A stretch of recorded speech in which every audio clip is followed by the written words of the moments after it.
Ce soir, nous sommes avec la compagnie des Petites Fripouilles à la salle des fêtes de Brionne. Nous profitons de leur répétition ce jour pour échanger avec le président de l'association, le metteur en scène et les comédiens.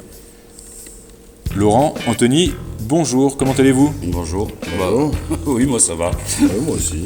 Je vais vous laisser vous présenter, on va commencer par le président de l'association. Écoute, moi je suis donc dans l'association depuis le départ, puisque je l'ai créée avec deux autres personnes, Pascal Griot et Dominique Forfait, il y a 27 ans maintenant. Donc, ou 26 ans, 97, donc voilà.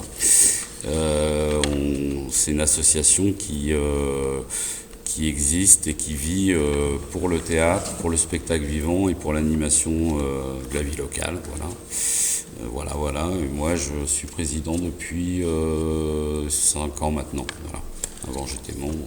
Et maintenant, tu en es président. C'est ça. Pascal Griot, en rapport avec la MJC ? Tout à fait. Et Dominique Forfait, qui donnait des cours de guitare chez Tic Tac ? Exactement. Okay, Voilà. Le monde est petit. Voilà, c'est ça. Merci. Anthony ? Moi, Anthony Guilby, je suis le metteur en scène sur cette pièce-là. Je suis metteur en scène depuis quelques années. Je fais aussi des spectacles sur échage. Je suis aussi comédien. Tout un tas de cordes à ton arc. On y reviendra tout à l'heure sur ce rôle de metteur en scène qui est pas forcément connu pour le public. On en reparlera tout à l'heure. Là aujourd'hui, donc on a dit, on est dans la salle des fêtes, pardon. A priori, vous préparez quelque chose. Est-ce que tu peux nous en parler, Laurent ? Qu'est-ce que vous préparez ? Ça fait plusieurs mois qu'on travaille sur une création. C'est une adaptation d'une aventure d'Arsène Lupin qui a été imaginée par le groupe. On l'a mis à la sauce brionnaise et donc c'est parti un petit peu en vrille, à vrai dire, parce qu'il n'y a plus qu'Arsène Lupin dans l'histoire. On retrouve Hercule Poirot, on retrouve Miss Marple, un mentaliste, et puis Herlock Sholmès, voilà, quand même, hein, du beau monde autour d'une affaire qui va faire, je pense, beaucoup de bruit dans Brionne. Anthony ? Complètement. Et c'est une création. C'est une création, oui, une écriture. Là, je vais plutôt laisser Anthony en parler, puisque c'est lui qui a pris la main pour cette écriture avec Sophie aussi. Oui, complètement. Puis les comédiens, oui, ont participé. Oui, on a travaillé.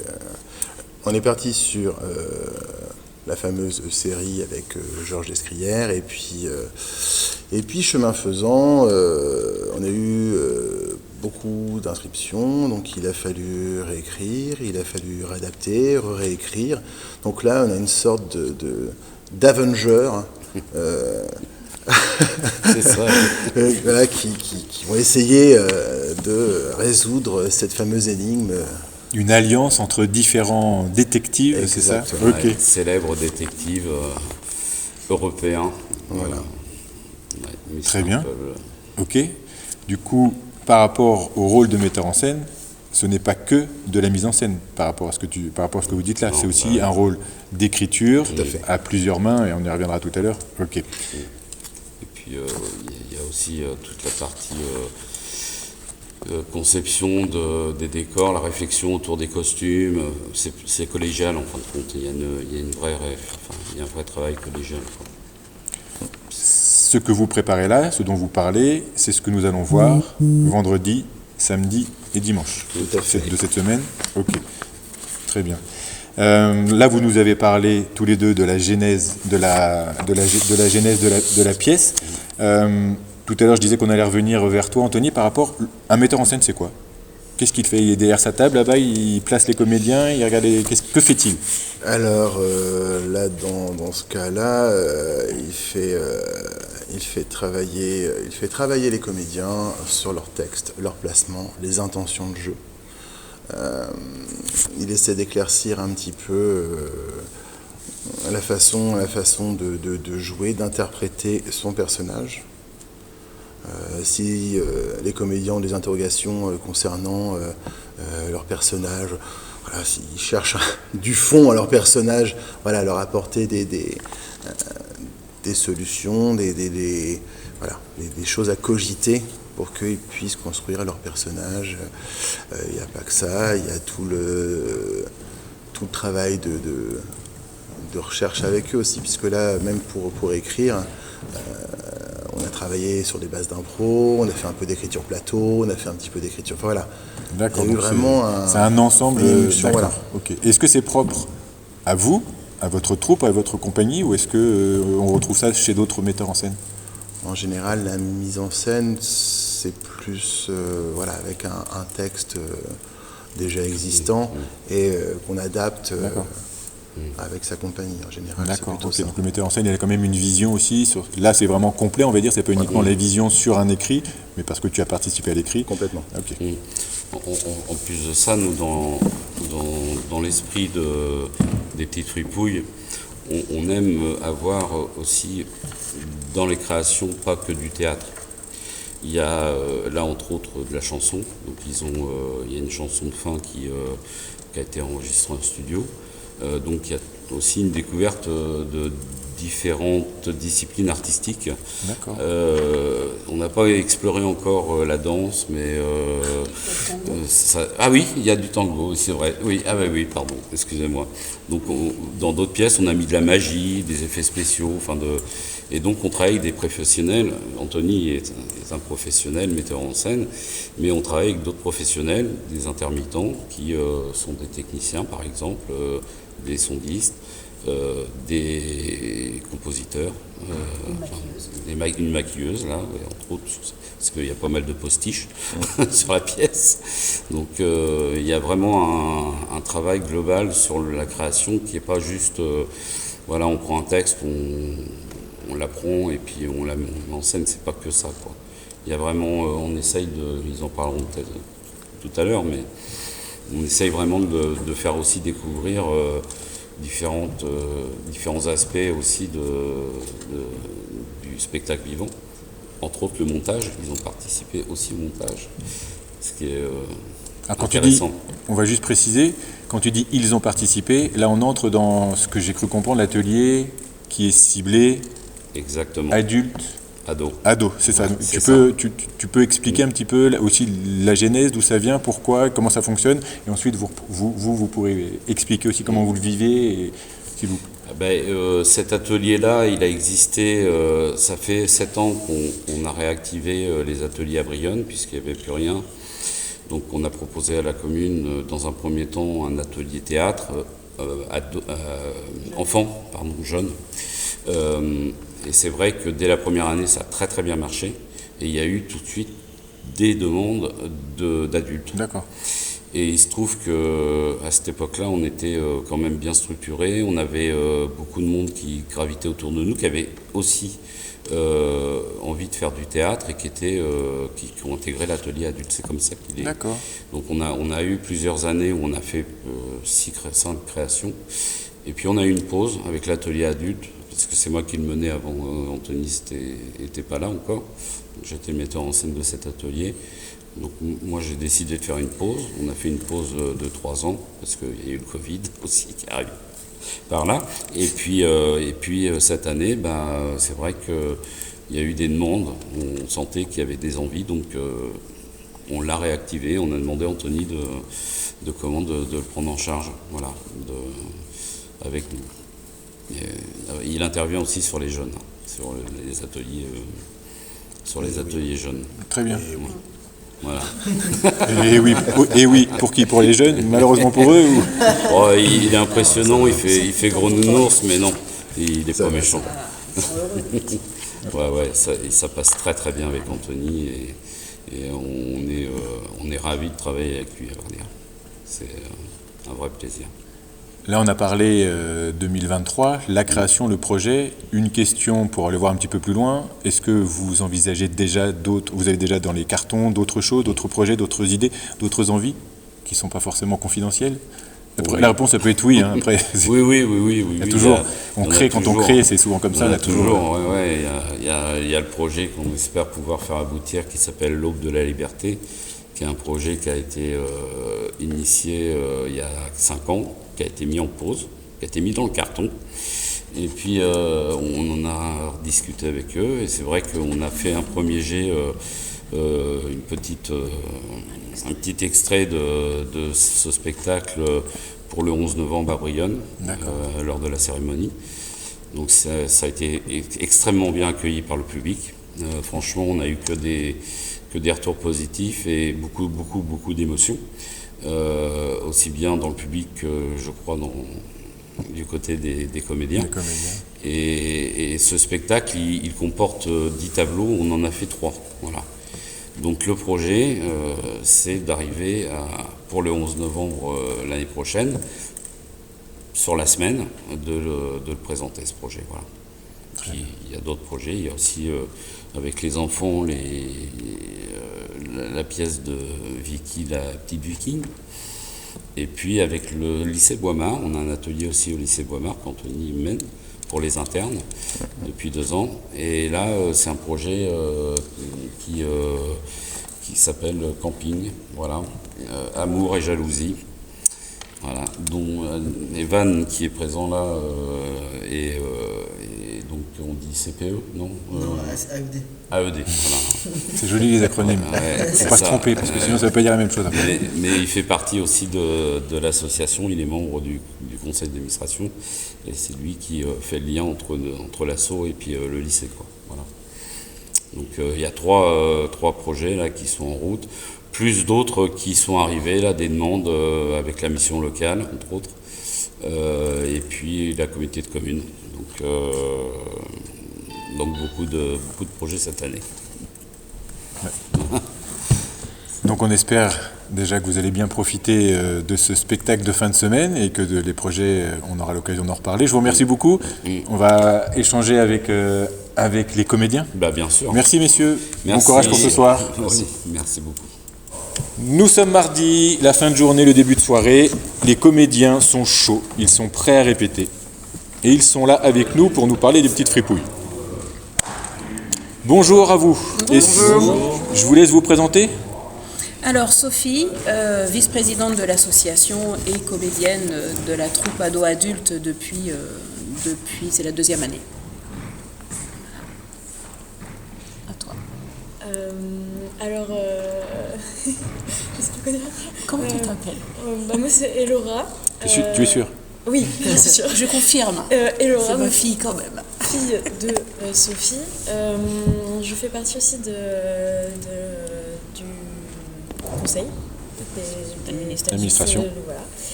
Et ça fait 5 ans que je fais du théâtre avec les petites fripouilles. Donc c'est ma 2e année avec le groupe adulte. Ok. Et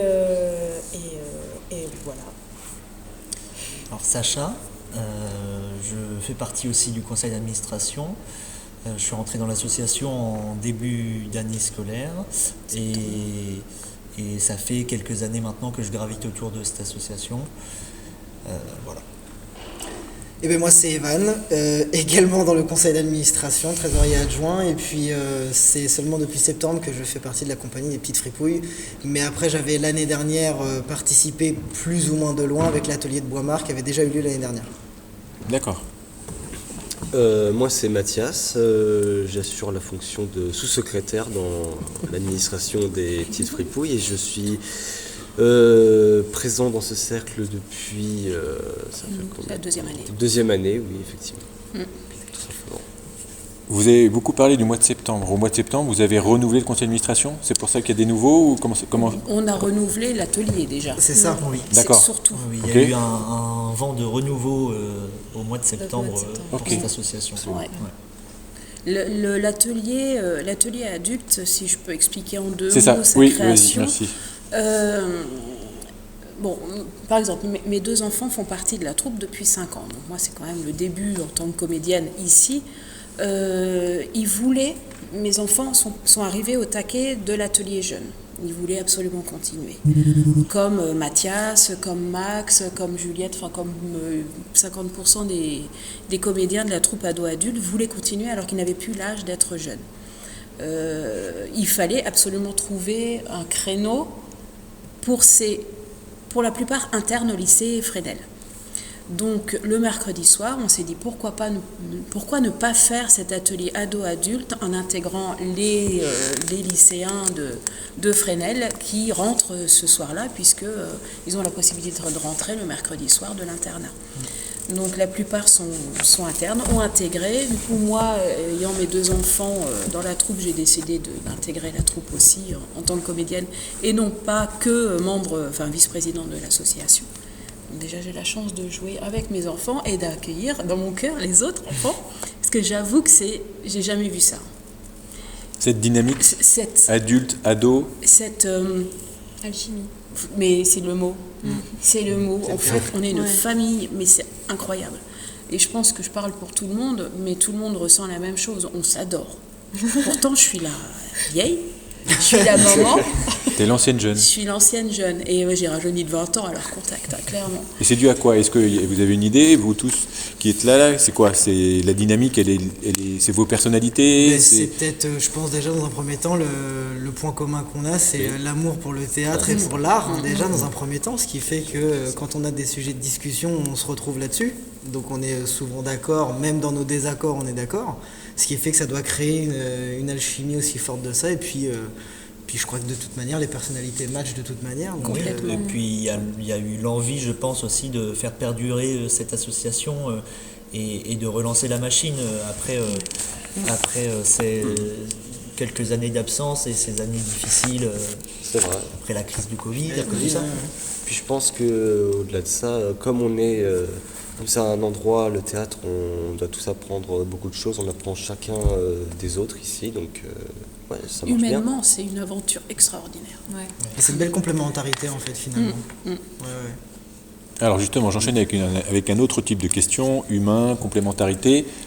Vous pouvez nous décrire vos rôles, sans dévoiler bien évidemment, mais quels sont vos rôles dans la pièce qui est produite, Moi, je suis une vieille. Encore plus vieille. C'est un rôle de composition? C'est un rôle de composition, parce que je suis encore beaucoup plus vieille que je ne le suis. Je raconte l'histoire. Ok. Je suis la seule contemporaine, je suis dans les 2023, et je raconte mon histoire. C'est ton histoire? C'est mon histoire. Comme on sait qu'il y a Erlok Scholmes, j'étais la secrétaire d'Erlok Scholmes quand j'étais toute jeune. Et je raconte une de ses aventures. Ok. Eh bien, moi, je suis la femme de Maxime Bermond. Et puis, voilà. Sans dévoiler. C'est ça, voilà, juste quelques mots sans dévoiler, bien évidemment. Alors, moi, je suis le préfet de police de Brionne et je vais essayer à tout prix de démasquer ce Lupin et de retrouver le diamant de Lorraine avec l'aide de mes enquêteurs préférés. Il n'a pas disparu, le diamant, puisque vous l'avez.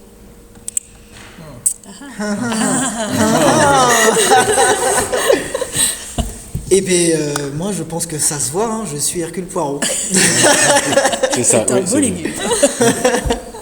Et je vais tenter de mettre mon ego de côté. Challenge. On peut dire nos rôles finalement. Oui, toi tu peux dire. Moi je suis Erlok Scholmes, pour le coup, qui est Grand détective.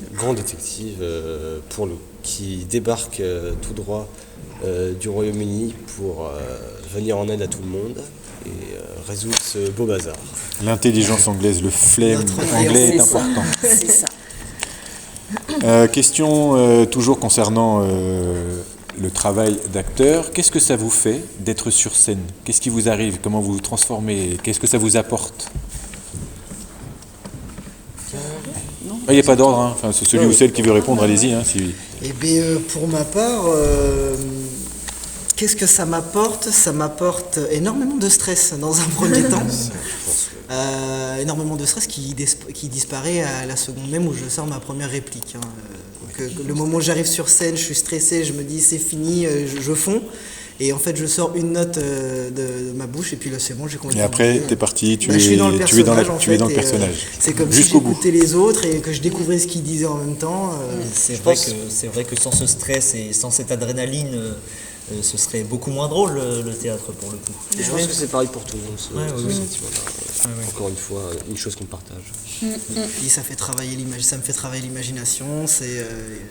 Moi, j'aime bien dire que je joue comme quand j'étais enfant, mais en version adulte en fait. C'est avec des vrais décors, des vrais costumes, des vrais machins. Donc en fait, ça me replonge en enfance et puis je passe du bon temps avec les amis, quoi. C'est surtout ça, c'est que je me marre avec eux, on fait un jeu tous ensemble, on joue tous ensemble. Exactement. J'aurais rien à rajouter à ça. Waouh. Exactement. Pour ma part, c'est pareil que Evan, jouer, c'est stressant, mais quand on est sur scène et qu'effectivement on se met dans la peau d'un personnage, on oublie notre vie à côté et ça nous fait passer du temps à part et on oublie tout, on oublie nos problèmes, on oublie... Il passe le bac cette année, c'est les un deux. échappatoire. Ouais, donc on oublie tout et ça fait du bien, ça fait une pause en fait. Et quand on aime jouer, on peut être un homme, une personne âgée et c'est... Je sais pas, ça donne un sentiment de... On apprend à se connaître en fait en jouant un autre personnage à une autre personne. Ouais, carrément, je suis carrément d'accord avec Céline. C'était ma question d'après, c'est justement... Enfin, c'est ça enchaîne, c'est parfait. Dans l'idée, donc vous êtes sur scène, vous jouez un rôle, et est-ce que cet apprentissage, mais vous l'avez déjà tous plus ou moins dit, ça vous apporte quelque chose dans la vie courante, en dehors de la scène? Vous l'avez dit par rapport peut-être à l'examen que vous passez, ça vous permet peut-être de prendre du recul, de la hauteur. C'est ça vous aide aussi dans la vie de tous les jours? Oui, dans la timidité par exemple. Dans la timidité? C'est souvent pour ça que les gens font du théâtre en général. Je pense on peut remercier aussi Anthony pour la répartition des rôles et puis moi parce qu'on a un peu tous participé à la répartition des rôles, mais je pense qu'on a réussi à trouver tous des personnages qui nous correspondaient plutôt bien. Il a réussi à cibler qui voulait faire quoi. C'est vrai que ça nous apporte pour le coup, ça soigne notre timidité et ça nous apporte la confiance en nous et aussi en l'autre petit à petit. Ouais, je suis d'accord, ça a soigné ma timidité. J'ai toujours eu énormément de mal à parler aux gens. La facilité de s'exprimer, avoir affaire à du public, peut-être s'exprimer. Tu m'as fait une réflexion. Après quelques cours, tu m'as dit j'ai eu un oral, j'ai réussi à le passer grâce au théâtre. C'est vrai, j'avais dit ça. Tu m'avais dit ça. Ça t'a apporté de la matière, ou en tout cas une forme de, pas forcément d'assurance, mais quand même un minimum de confiance en soi vis-à-vis de 1, 2, 3, 4 personnes. Je pense que ça m'a donné une certaine autonomie, je dirais, quand il s'agit de passer devant des gens, chose qui n'était pas toujours évidente, je restais figé, ce genre de choses. Maintenant, je peux bouger devant des gens, ce qui est déjà un peu plus pratique pour m'exprimer. Justement, les gens, le public, quand vous êtes sur scène, que vous avez 100, 150, vous êtes monté jusqu'à combien la jauge que vous avez eue en représentation? Pour l'instant, on a joué à la médiathèque, donc la jauge était limitée, les gens étaient rentrés, tout le monde n'a pas réussi à rentrer dans la médiathèque. Donc c'est vraiment ce week-end. Donc là, vous allez jouer devant 150 personnes, 150 personnes, donc ça va être la première. Voilà. Donc vous allez être mis dans une situation différente par rapport à ce que vous avez vécu avant. Certains ont joué dans la troupe jeune où il y avait 150, 200 personnes. Alors qu'est-ce que ça fait le public devant soi? On l'oublie, on n'y pense pas, on fait attention qu'à lui, on veut faire... Moi je le vois pas, c'est... Ouais, on le voit pas. Moi je le vois absolument pas. Alors on joue sans nos lunettes, donc ça alors on voit pas les Déjà, visages. On les voit pas dans le sens français figuré. D'accord, c'est ça, c'est à la fois vrai et à la fois... Ok. Enfin si, moi je les vois plutôt, mais je les vois jamais, je sais pas, rire. Enfin, ils peuvent rire, mais dans le bon Ça t'empêche sens. pas, peu importe la réaction du public, Voilà. vous êtes dans votre Peut-être qu'on les entend c'est plus ça. qu'on ne les voit en fait. C'est vrai, Exactement, oui, peut-être. le terme adulte est le très bon terme. Je dirais pas que personnellement je ne dirais pas que je suis en transe, mais limite quand je suis dans mon costume, quand je suis dans mon... Oui, c'est ça, quand je rentre dans le costume, je ne suis plus Sacha. Je pense que... On a plus peur de la critique du public parce qu'on joue un autre rôle qui n'est pas nous, donc ils ne vont pas critiquer notre personne, ils vont critiquer, s'il faut critiquer le personnage qu'on joue, Donc ça fait beaucoup moins peur que si on critiquait nous Oui. quand par exemple on passe à l'oral devant À la une classe. limite, quoi. tant que le public ne sera pas enragé par nous, Oui, on c'est n'aura ça. pas de raison de stresser, remarquer ouais, forcément. voilà. Vous avez une répétition à faire, donc Oui. je vous remercie beaucoup Je vais leur d'avoir faire à manger avant merci que- d'avoir accordé du temps à ces Merci échanges. d'être venu, merci beaucoup. Bon courage à vous et puis bonne répète ce soir. Merci beaucoup. Merci bien. Mais avant de se quitter, un mot sur la tombola qui est organisée. Sophie? Tombola exceptionnelle par nos partenaires, nos amis de Brionne. Nous avions à l'origine l'intention de faire gagner un diamant qui devait être fictif. Évidemment, nous avons fait jouer nos contacts. Or, il y a l'ancien bijoutier de Brionne qui se trouve être dans le cercle des amis, à qui un petit coup de fil qui va bien en disant voilà, est-ce que tu aurais un diamant à nous vendre dans tes archives? Et il me dit mais figurez-vous que oui, j'ai un diamant brodé sur un collier en or blanc, je vous le donne. Vous méritez, vous êtes une association, vous méritez qu'on vous aide, on vous le donne, donc l'équivalent de 895 € exactement, donc 900 €, ce qui nous permet de faire une tombola conséquente, 2 € le billet, donc c'est déjà en vente, et bien sûr qui seront en vente le jour des représentations. Là c'est greffé d'autres commerçants de Brionne qui nous ont offert des bons cadeaux. Ce qui va nous permettre de faire 3 tirages, le vendredi soir, le samedi soir et le dimanche après-midi. Et pour gagner ce fameux diamant, ici même à la salle des fêtes le mercredi 8 février à 19h, le tirage au sort pour gagner ce fameux diamant en présence de l'ancien bijoutier qui sera là et l'ensemble des comédiens et l'ensemble des personnes qui ont acheté un billet de tombola. Ça, c'est une chouette surprise. C'est de l'imprévu. C'était pas dans les voulait clous de ce faire que vous avez mis en place. Ok. La tombola était prévue, le diamant fictif, on l'avait déjà. Hein, on l'a déjà, puisque c'est celui qu'on utilise Sur scène. Ouais, ouais. Donc, mais là, d'avoir un vrai diamant, incroyable. Belle opportunité. Et en tout cas, merci à monsieur le bijoutier. Et merci à vous d'avoir pris du temps. Bon appétit, vous allez manger. Et après, travaillez bien. Amusez-vous bien surtout. Merci. Au revoir. À bientôt.